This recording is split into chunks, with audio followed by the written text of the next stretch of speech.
हर हर महादेव। आइए सुनते हैं महाशिवरात्रि के पर्व पर माता पार्वती और शिव के विवाह की संपूर्ण व्रत कथा। शिव विवाह कथा को भारत की अत्यधिक कथाओं में से बहुत ही महत्वपूर्ण माना जाता है। शिव विवाह में पार्वती के पिता शिव का वंश जानना चाहते हैं, फिर शिव ने क्या जवाब दिया। कथा में बताया गया है कि शिव मौन बैठे रहे। पार्वती के पिता ने सोचा कि ये अपने कुल वंश के बारे में कुछ भी नहीं जानते। आइए सुनते हैं कथा। भगवान शिव पार्वती की शादी बड़े ही भावुक तरीके से आयोजित हुई।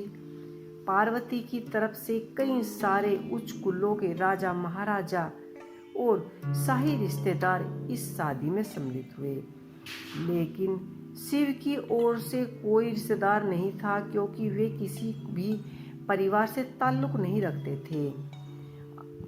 भगवान शिव की शादी में आए हर तरह के प्राणी।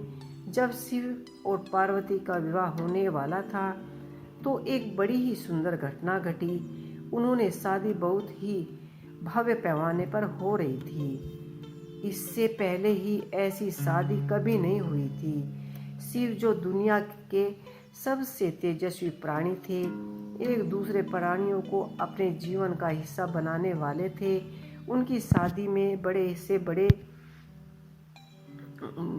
बड़े पैमाने पर होने वाली थी।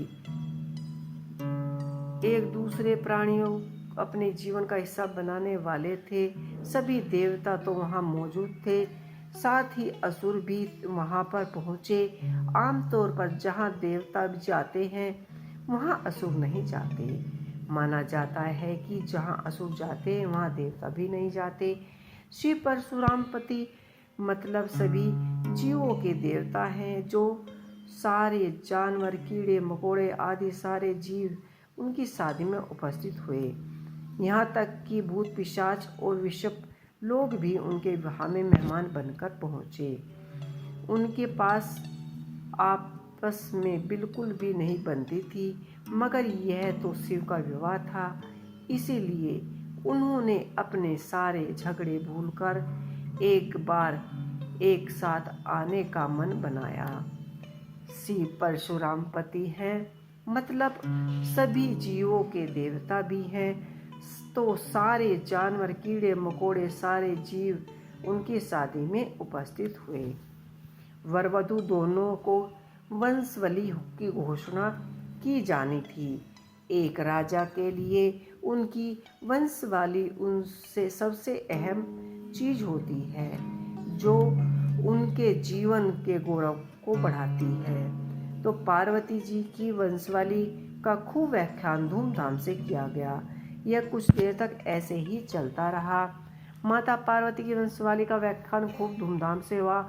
आखिरकार जब उन्होंने अपने वंश के गौरव को व्याख्यान खत्म किया तो वे उस ओर मुड़े जिधर शिवजी बैठे हुए थे।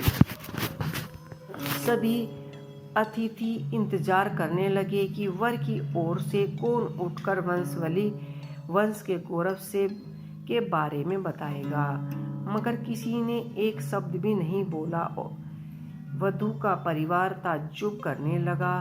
क्या अपने खानदान में से कोई ऐसा नहीं है जो खड़ा होकर उसके वंश के महत्व के बारे में बता सके? मगर वकाए कोई भी नहीं था। वर के माता पिता, रिश्तेदार या परिवार में से कोई भी नहीं था, क्योंकि उनके परिवार में कोई था ही नहीं। वह सिर्फ अपने साथी गणों के साथ ही आए थे, जो विकृत जीवों की तरह दिखते थे। वे इंसानी भाषा तक नहीं बोल पाते थे, अजीब सी बेसुरी आवाज निकालते थे।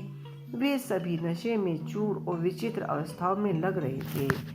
फिर पार्वती के पिता पर्वतराज ने शिव से अनुरोध किया कि कृपया अपने वंश के बारे में कुछ बताएं। शिव कहीं शून्य देखते और चुपचाप बैठे रहे।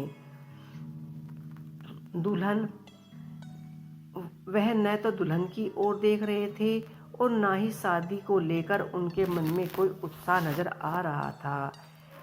वह बस अपने गणों से घिरे हुए बैठे रहे और शून्य में घूरते रहे।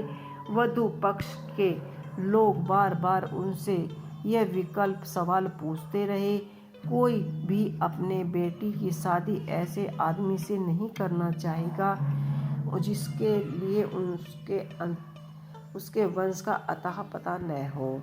उन्हें जल्दी थी क्योंकि शादी के लिए शुभ मुहूर्त बीता जा रहा था, मगर शिव मौन रहे। समाज के लोग, कुलीन, राजा महाराजा और पंडित बहुत ही घृणा से शिव की ओर देखने लगे। तुरंत ही फुसफुसाहट शुरू हो गई। इसका वंश क्या है? यह बोल क्यों नहीं रहा है?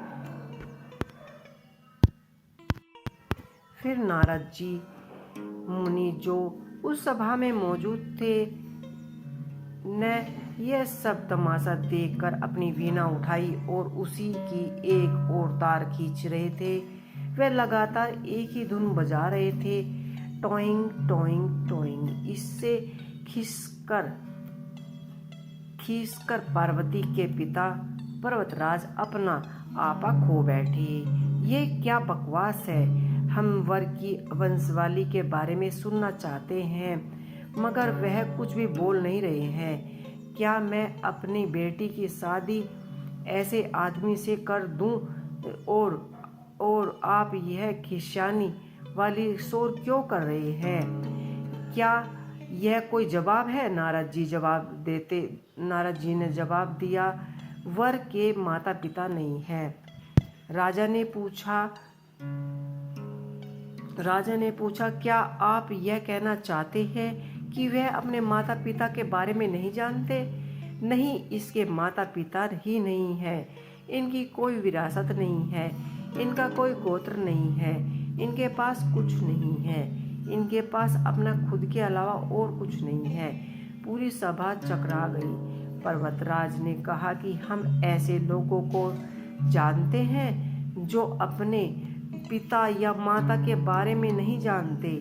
ऐसे दुर्भाग्यपूर्ण स्थिति हो सकती है, मगर हर कोई किसी न किसी से तो जन्मा है। ऐसा कैसे हो सकता है कि किसी का कोई गोत्र न हो, किसी के कोई माँ बाप न हो? नारद जी ने जवाब दिया, क्योंकि यह शिव शंभु है, इन्होंने ही खुद को रचा है। इनके न तो पिता है और न ही माता, इनका तो कोई नहीं है, ये न ही इनका कोई वंश है, न परिवार है, न ही किसी परंपरा से ताल्लुक रखते हैं और ना ही उनके पास कोई राज्य है। इनका तो कोई गोत्र ही नहीं है और ना ही नक्षत्र, न कोई भाग्यशाली तार इनका तो कोई भाग्यशाली तारा इनकी रक्षा करता है। यह इन सब चीज़ों से परे हैं। यह एक योगी हैं। उन्होंने सारे अवस्था को अपने एक हिस्से में बना लिया है। इसके लिए सिर्फ एक वंश है, ध्वनि आदि शून्य। प्रकृति ने अब अस्तित्व में आई तो अस्तित्व में आने वाली सबसे पहली चीज़ थी ध्वनि। इनकी पहली अभिभावकता एक ध्वनि के रूप में है। ये सबसे पहले एक ध्वनि के रूप में ही प्रकट हुए थे, इनके पहले कुछ भी नहीं थे। यही वजह है कि मैं यह एक तार खींच रहा हूँ। ये थी महाशिवरात्रि, शिव और पार्वती के विवाह की संपूर्ण कथा। आपको कैसी लगी मुझे कमेंट बॉक्स में लिख के अवश्य ही बताइएगा। हर हर शंभू।